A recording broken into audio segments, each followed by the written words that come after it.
મિત્રો, આજે આપણે વાત કરવાના છીએ સંશોધન મદદનીશ અને આંકડા મદદનીશની ભરતી ગુજરાત ગૌણ સેવા પસંદગી મંડળ દ્વારા જાહેર કરવામાં આવેલી છે. આમના ઓનલાઈન ફોર્મ ભરાવાના શરૂ થઈ ગયેલ છે. કેવી રીતે ફોર્મ ભરવું તે ઉપરાંત કયા વિદ્યાર્થીઓ ફોર્મ નહીં ભરી શકે, આ સંપૂર્ણ માહિતી તમને આ વિડીયોની અંદર આપવાની છે. તો વિડીયોને પૂરો જોવા વિનંતી. જો તમને વિડીયો ગમે તો લાઈક કરજો, તમારા મિત્રો સુધી આને શેર કરજો અને ચેનલને સબસ્ક્રાઇબ કરી લેજો, જેથી આવી કોઈ પણ માહિતી આપ સુધી પહોંચતી રહે. તો ચાલો શરૂ કરીએ. મિત્રો, સૌપ્રથમ તો તમારે કોઈ એક બ્રાઉઝર ઓપન કરી અને ઓજસની વેબસાઇટને ઓપન કરી લેવાની રહેશે. અહીં તમે ઓનલાઈન એપ્લિકેશનના ઓપ્શન ઉપર જશો, ત્યાર પછી એપ્લાય ઉપર ક્લિક કરી દેવાનું છે. અહીંયા તમને બે ભરતી જોવા મળશે, જેમાં આપણે ગુજરાત ગૌણ સેવા પસંદગી મંડળને સિલેક્ટ કરવાની રહેશે. અહીં તમે જોઈ શકો છો રિસર્ચ આસિસ્ટન્ટ અને સ્ટેટિસ્ટિકલ આસિસ્ટન્ટ. અહીં મિત્રો ઓનલાઈન અરજી કરવા માટે 16/1/2024 છેલ્લી તારીખ છે. ત્યાર પછી જે જનરલ કેટેગરીમાં છે એમને ₹100 ફી ભરવાની છે, અન્યને ફ્રી છે. હવે તમારે જો વધુ ડિટેલ જોતી હોય તો અહીંયા ડિટેલના ઓપ્શન ઉપર ક્લિક કરી તમે નોટિફિકેશન ડાઉનલોડ કરી શકો છો. મિત્રો, આપણે ઓનલાઈન અરજી કરવા માટે એપ્લાયના ઓપ્શન ઉપર ક્લિક કરીશું. જેવું તમે ક્લિક કરશો એટલે અહીં આ પ્રકારે તમને પેજ છે જોવા મળશે.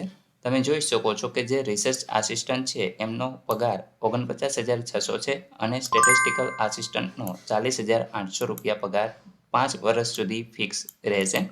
અહીં મિત્રો એપ્લાય કરવા માટે એપ્લાય નાવનો ઓપ્શન છે એના ઉપર ક્લિક કરવાનું છે. જે વિદ્યાર્થીઓનું રજિસ્ટ્રેશન પહેલેથી થયેલું હશે એને અહીંયા રજિસ્ટ્રેશન નંબર નાખવાનો છે અને ડેટ ઓફ બર્થ નાખવાની રહેશે. જો તમારે રજિસ્ટ્રેશન કરવું હોય તો મિત્રો અહીંયા ન્યૂ રજિસ્ટ્રેશનના ઓપ્શન ઉપરથી તમે કરી શકો છો.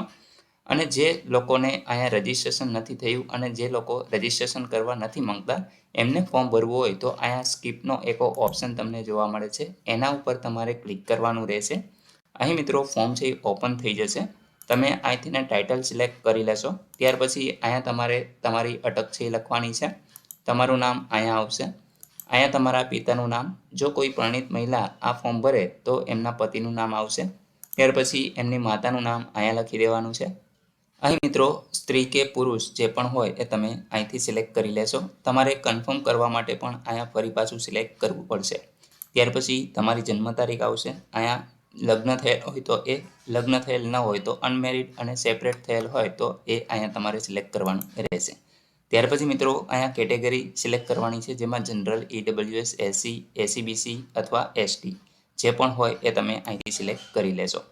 SCBC મેં સિલેક્ટ કરેલું એટલે અહીં તમે જોઈ શકો છો કે અન્ય બે જે સર્ટિફિકેટ છે એ ઓપન થઈ ગયા છે. મિત્રો, SCBCના જે વિદ્યાર્થીઓ છે એમને એક તો કાસ્ટ સર્ટિફિકેટ એટલે કે જાતિ પ્રમાણપત્ર હોય છે અને બીજું હોય છે નોન ક્રિમિલિયર સર્ટિફિકેટ. તો અહીંયા કાસ્ટ સર્ટિફિકેટનો નંબર નાખવાનો હોય છે. જે તારીખે કાસ્ટ સર્ટિફિકેટ કઢાવેલું હોય એ તારીખ અહીંયા લખવાની હોય છે અને જે રાજ્યની અંદરથી કઢાવેલું હોય એ રાજ્ય તમારે સિલેક્ટ કરવાનું રહેશે. એ જ રીતે નોન ક્રિમિલિયર નંબર છે એ તમારે અહીંયા લખવાનો છે. એ જે તારીખે કઢાવેલું હોય તારીખ અહીંયા સિલેક્ટ કરવાની છે અને જે અધિકારીએ કાઢી આપેલું હોય એ અધિકારી અહીંથી તમે સિલેક્ટ કરી લેશો. મિત્રો, તમારું પરમેનન્ટ એડ્રેસ છે એ તમારે લખવાનું છે. એમાં અહીંયા સ્ટેટ, ત્યાર પછી જિલ્લો, તાલુકો, પિનકોડ નંબર, ત્યાર પછી તમારો મોબાઈલ નંબર. અહીંયા આગળ મિત્રો તમારે ફરી પાછો એ જ મોબાઈલ નંબર નાખવાનો છે અને અહીંયા નેશનાલિટી તમને જોવા મળશે ઇન્ડિયન. ત્યાર પછી મિત્રો અહીં પરમેનન્ટ એડ્રેસ છે એ અહીંયા લખવાનું રહેશે, જેમાં અહીંયા આપણે સ્ટેટ છે એ તમારે સિલેક્ટ કરવાનું છે, જિલ્લો, તાલુકો, પિનકોડ નંબર અને ઈમેલ આઈડી. જો બંને એડ્રેસ સેમ હોય તો તમે અહીંથી અહીંયા કોપી પેસ્ટ પણ કરી શકો છો. ત્યાર પછી તમારે એ જ ઈમેલ આઈડી ફરી પાછું મિત્રો કન્ફર્મ કરવાનું રહેશે. હવે અન્ય માહિતીની અંદર જો તમે રમતગમતનું કોઈ સર્ટી ધરાવતા હો તો મિત્રો અહીંયા યસ સિલેક્ટ કરવાનું છે.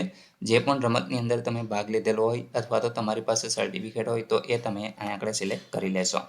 કોઈ પણ વ્યક્તિ ફિઝિકલ હેન્ડીકેપ હોય તો મિત્રો આમાંથી તમે જે પણ લાગુ પડતું હોય એ સિલેક્ટ કરવાનું છે. જો ન હોય તો નોટ એપ્લિકેબલના ઓપ્શન ઉપર તમારે સિલેક્ટ કરી લેવાનું રહેશે.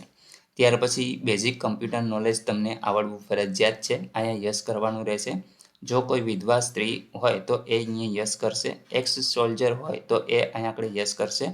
ત્યાર પછી મિત્રો અત્યારે તમે ગુજરાત સરકારની અંદર કોઈ પણ જગ્યાએ એમ્પ્લોય એટલે કે જોબ કરતા હોય તો યસ કરવાનું રહેશે, અન્યથા નો કરી દેવાનું રહેશે. નીચે તમે સ્ક્રોલ કરાવશો તમારે ભાષાની માહિતી આપવાની છે. મિત્રો, તમને ઇંગ્લિશ, હિન્દી અને ગુજરાતી લખતા, વાંચતા અને બોલતા આવડતું હોય તો તમે આ તમામ ખાના છે એમાં ટિક માર્ક છે એ કરી દેજો. ત્યાર પછી મિત્રો શૈક્ષણિક લાયકાતની વાત કરીએ તો અહીંયા આપણે તમારે છે એ સિલેક્ટ કરવાનું રહેશે.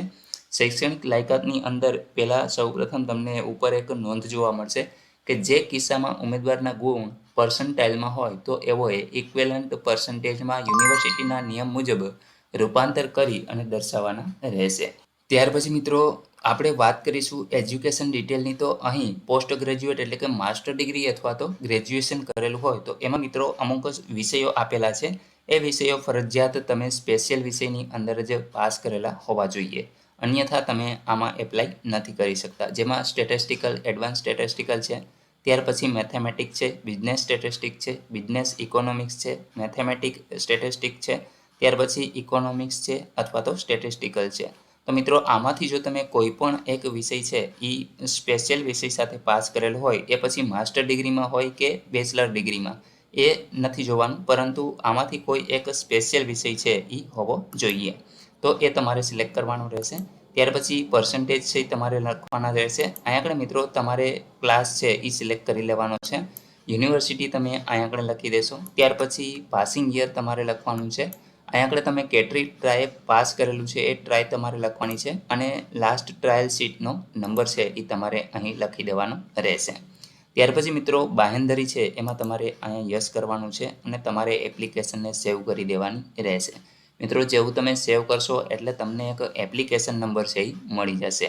એપ્લિકેશન નંબર મળે એટલે મિત્રો તમારે પછી અહીંયા ફોટો અને સિગ્નેચર છે એને અપલોડ કરવાના છે. તમે અહીંયા ક્લિક કરશો એટલે મિત્રો એપ્લિકેશન નંબર નાખવાનો છે. અહીંયા તમારી જન્મ તારીખ ઓકે કરશો એટલે મિત્રો તમને ફોટો અને સિગ્નેચર અપલોડ કરવાના ઓપ્શન છે એ જોવા મળશે. તમારે 15 કેબીની અંદર ફોટો છે એ અપલોડ કરી દેવાનો રહેશે. એ જ રીતે સાઇન પણ 15 કેબીની અંદર છે એ અપલોડ કરી દેવાની રહેશે. મિત્રો બંને અપલોડ થઈ જાય ત્યાર પછી તમારે એપ્લિકેશનને કન્ફર્મ કરવાની છે. કન્ફર્મ કરવા માટે પણ સેમ પ્રોસેસ રહેશે. તમે મિત્રો જેવું અહીંયા આપણે એપ્લિકેશન નંબર અને જન્મ તારીખ લખી ઓકે કરશો એટલે તમારી ડિટેલ છે એ તમને જોવા મળશે. એક વખત તમારે એને વ્યવસ્થિત જોઈ લેવાની રહેશે, કારણ કે એક વખત કન્ફર્મ થઈ ગયા પછી તમે એમાં કોઈ પણ ચેન્જીસ છે નહીં કરી શકો. ત્યાર પછી મિત્રો તમારે અહીંયા આપણે એપ્લિકેશનની ફોર્મની પ્રિન્ટ અથવા તો ફી ભરવાની હોય, જે જનરલ કેટેગરીની હોય તો એ વિદ્યાર્થીઓ છે એ ફી ભરવાની રહેશે. તો અહીંયા આગળ તમારે એના ઉપર ક્લિક કરવાનું છે. અહીંયા આગળ મિત્રો તમારે છે એ જેટલી જાહેરાત સિલેક્ટ કરવાની છે, એટલે કે આપણે આરએ અથવા તો એસે જે પણ ફોર્મ ભરેલું હોય એ સિલેક્ટ કરવાનું રહેશે. ત્યાર પછી અહીંયા તમે કન્ફર્મ એપ્લિકેશન કરશો એટલે તમને કન્ફર્મેશન નંબર મળશે, એ નાખવાનો છે. તમારી જન્મ તારીખ અને મિત્રો અહીંયા આગળ તમારે પ્રિન્ટ કાઢવી હોય તો આના ઉપર સિલેક્ટ કરવાનું છે. ઓનલાઈન પેમેન્ટ કરવું હોય તો અહીંયા સિલેક્ટ કરી દેવાનું રહેશે. મિત્રો જે વિદ્યાર્થીઓ જનરલ કેટેગરીમાં આવે છે એને જ ફી ભરવાની રહેશે. તો મિત્રો ઓનલાઈન ફોર્મ ભરવા વિશેની આખી પ્રોસેસ કંઈક આ પ્રકારે રહેશે. હવે આપણે વાત કરીએ કે કયા વિદ્યાર્થીઓ ફોર્મ છે નહીં ભરી શકે. તો મિત્રો અહીં તમને જે આ શૈક્ષણિક લાયકાતની અંદર આ ઘાટા વિષયો દેખાય છે, તો એ મિત્રો તમે સ્પેશિયલ વિષય સાથે પાસ કરેલા હોવા જોઈએ, કાં તો ગ્રેજ્યુએશનની અંદર અથવા તો માસ્ટર ડિગ્રીની અંદર, તો જ તમે આમાં એપ્લાય છે કરી શકશો. જો આના સિવાયના હોય તો તમે આમાં એલિજિબલ નહીં ગણાવ. જ્યારે તમારું ડોક્યુમેન્ટ વેરિફિકેશન થશે, જો તમે પરીક્ષા પાસ પણ કરી લેશો તો પણ મિત્રો ડોક્યુમેન્ટ વેરિફિકેશન સમયે તમારો સ્પેશિયલ વિષય આમાંથી નહીં હોય તો તમને છે એ જોબ મળવા પાત્ર નહીં રહે. તો મિત્રો આશા રાખું છું કે આ વિડીયોની અંદર તમને તમામ માહિતી મળી ગઈ છે. તેમ છતાં પણ કોઈ પ્રશ્ન હોય તો કોમેન્ટ દ્વારા પૂછી શકો છો. વિડીયોને લાઇક કરજો, તમારા મિત્રો સુધી શેર કરજો અને ચેનલને સબસ્ક્રાઈબ કરી લેજો, જેથી આવી કોઈ પણ માહિતી આપ સુધી પહોંચતી રહે. વિડીયો જોવા બદલ આપનો ખૂબ ખૂબ આભાર. મળીએ એક નવા વિડીયો સાથે. ત્યાં સુધી જય હિન્દ.